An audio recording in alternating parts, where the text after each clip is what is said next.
느헤미야 8장은 에스라의 토라 낭독을 중심 주제로 다루고 있는데요. 이 토라 낭독을 위해 레위인도 중요한 역할을 하고 있습니다. 이 레위인들은 에스라를 도와서 백성들에게 토라를 가르쳤습니다. 성벽을 재건한 이후에 이스라엘 백성들이 수문학 광장으로 모여서 하나님의 말씀 앞에 서게 됩니다. 이 하나님의 말씀 앞에 섰다는 것은 이 이스라엘 공동체, 다시 말하면 신앙 공동체가 어디에 중심을 두어야 하는가를 보여주는 장면입니다. 그런데 여기서 우리가 주목해 보아야 할 것이 있는데요. 1절을 다시 한번 보겠습니다. 이스라엘 자손들이 자기들의 성읍에 거주하였더니 일곱째 달에 이르러 모든 백성이 일제히 수문 앞 광장에 모여 학사 에스라에게 여호와께서 이스라엘에게 명령하신 모세의 율법책을 가져오기를 청하매, 이렇게 기록이 되어 있습니다. 이스라엘 백성들이 스스로 학사 에스라에게 모세의 율법을 가져오기를 청했다는 것입니다. 그러니까 이 일이 지도자의 지시를 따른 것이 아니라 그들 안에 하나님의 말씀을 향한 갈망에서 시작된 일이었다는 뜻입니다. 저는 이전까지 이 본문을 읽을 때 그냥 사실 별 생각 없이 읽다 보니까 이 본문을 어떻게 이해를 했냐면, 느헤미야에 의해서 백성들이 수문 앞 광장으로 모였고, 또 느헤미야가 에스라에게 백성들 앞에서 이 율법책을 낭독하도록 청했다고, 그렇게 저는 이 본문을 이해했습니다. 그러니까 지도자의 명령에 의해서 백성들은 모였고, 지도자의 명령에 의해서 학사 에스라가 백성들에게 하나님의 율법책을 낭독해서 듣게 만들었다, 이렇게 이해를 했다는 것이죠. 그런데 오늘 본문을 새벽에 이렇게 말씀을 준비하면서 다시 한번 보니까 그게 아니었다는 거예요. 본문에서 백성들이 스스로 수문 앞 광장으로 모였고, 백성들의 요청에 의해서 에스라가 율법책을 낭독하고, 또 레위인들은 그 율법책의 의미를 백성들에게 설명했다는 것입니다.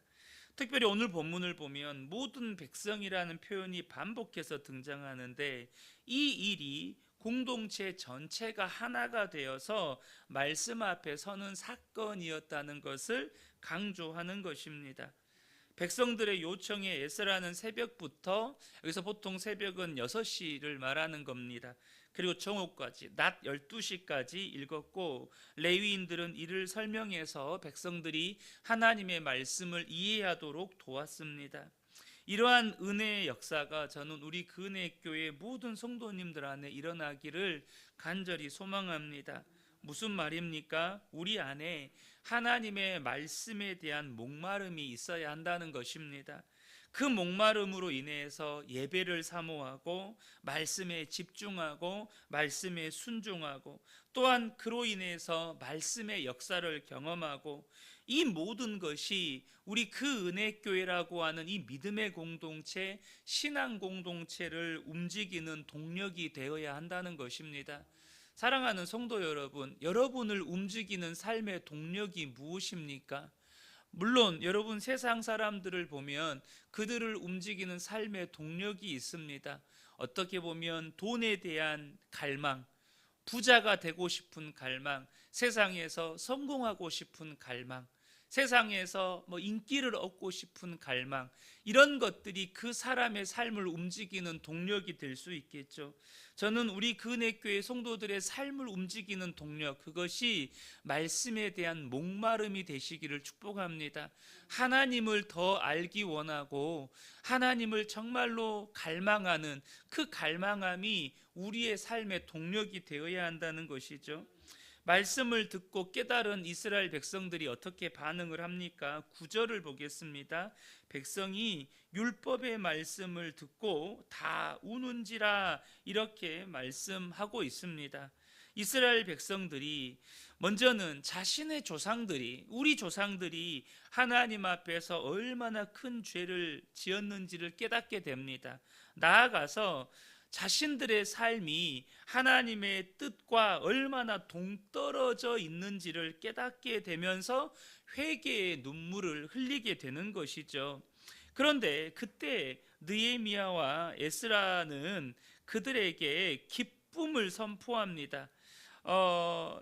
본문 9절을 보면 총독 느헤미야와 제사장 겸 학사 에스라와 백성을 가르치는 레위 사람들이 모든 백성에게 이르기를 오늘은 너희 하나님 여호와의 성일이니 슬퍼하지 말며 울지 말라 하고 10절에 느헤미야가 또 그들에게 이르기를 너희는 가서 살찐 것을 먹고 단 것을 마시되 준비하지 못한 자에게는 나누어 주라. 이날은 우리 주의 성일이니 근심하지 말라.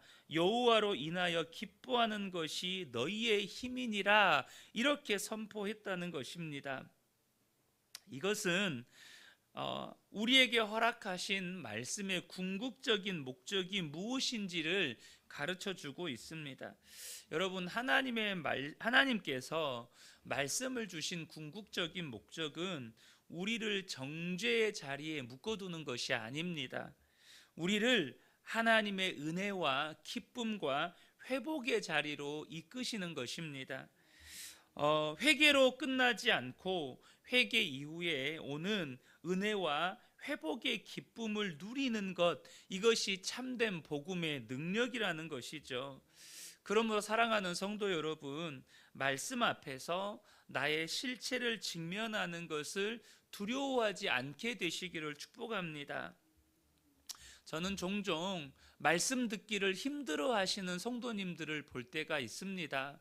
말씀 듣는 것을 거부하는 것, 심지어는 이제 그런 경우는 특별히 이렇게 영적으로 좀 문제가 있는 경우인데요. 저는 종종 그런 사건들을 목격하거나 듣는 경우도 있습니다.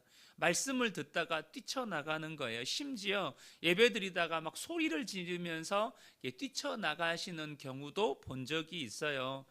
실제로 제가 보았던 장면 중에 한 장면인데요.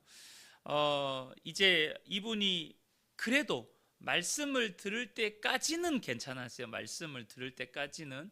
그런데 이제 그 현장이 이런 성령 집회, 이런 이제 수양회였는데, 이제 강의까지는 그나마 괜찮았는데, 이제 강의를 듣고 이제 기도를 하려고 하니까 이분이 돌변을 하시는 거예요. 돌변을 하시면서 막 그 기도 인도를 하는 그 이제 소그룹 리더분의 입술을 막 때리는 거예요.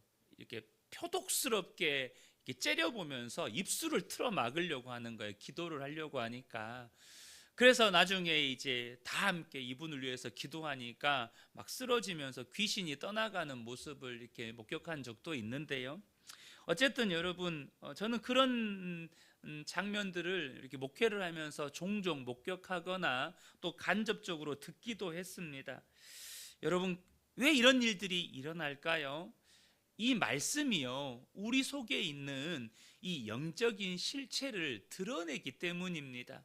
말씀은요, 살아있고 좌우에 예리한 검처럼 좌우의 날선 검처럼 예리하여서 우리의 관절과 골수를 쪼개며 우리 내면에 감추어졌던 것들을 드러냅니다.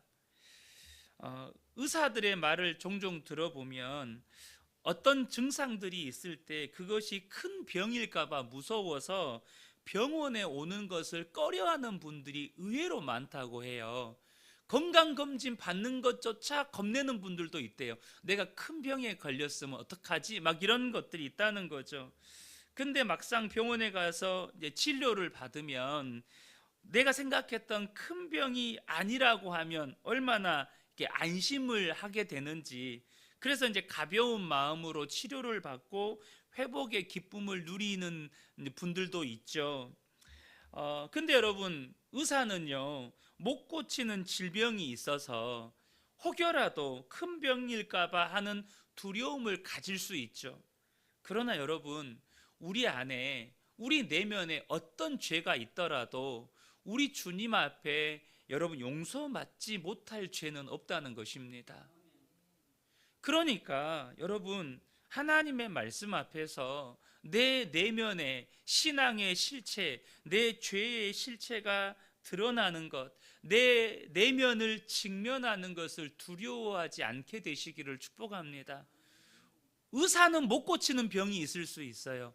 그러나 우리 주님이 해결하지 못하는 죄는 없다는 것입니다. 우리 주님이 회복시키지 못할 우리의 내면에 여러분 그런 그 처참한 실체는 없다는 거예요.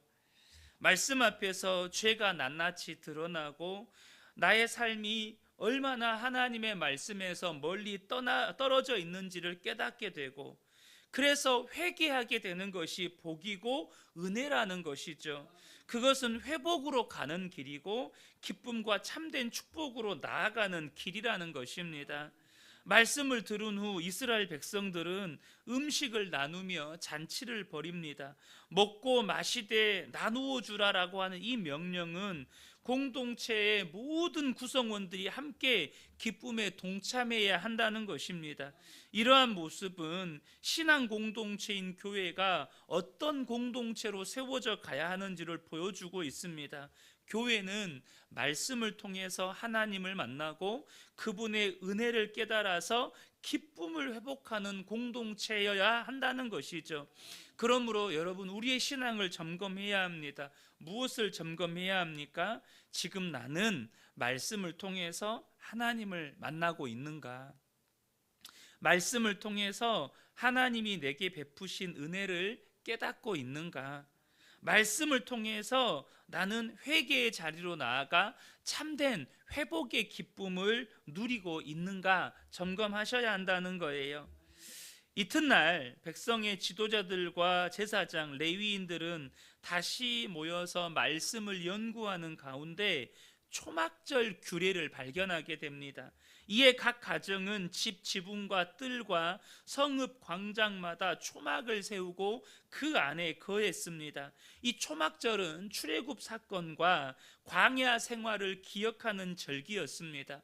하나님께서 그들의 조상에게 어떤 은혜를 베푸셔서 그들을 애굽에서 구원해 내시고 광야로 이끄셨는지 이것을 기억하는 절기였어요. 하나님께서 이스라엘과 함께 하셨고 모든 삶이 하나님의 은혜와 인도하심에 달려 있다는 고백의 행위였습니다. 이스라엘 백성은 초막절을 지키면서 날마다 율법 낭독을 들었습니다. 이러한 본문의 사건은 순종으로 이스라엘 공동체가 크게 기뻐했다는 것을 기록하고 있는 거예요. 17절에 사로잡혔다가 돌아온 회중이 다 초막을 짓고 그 안에 거하니 눈의 아들 여호수아 때부터 그날까지 이스라엘 자손이 이같이 행한 일이 없었으므로 이에 크게 기뻐하며 라고 말씀합니다.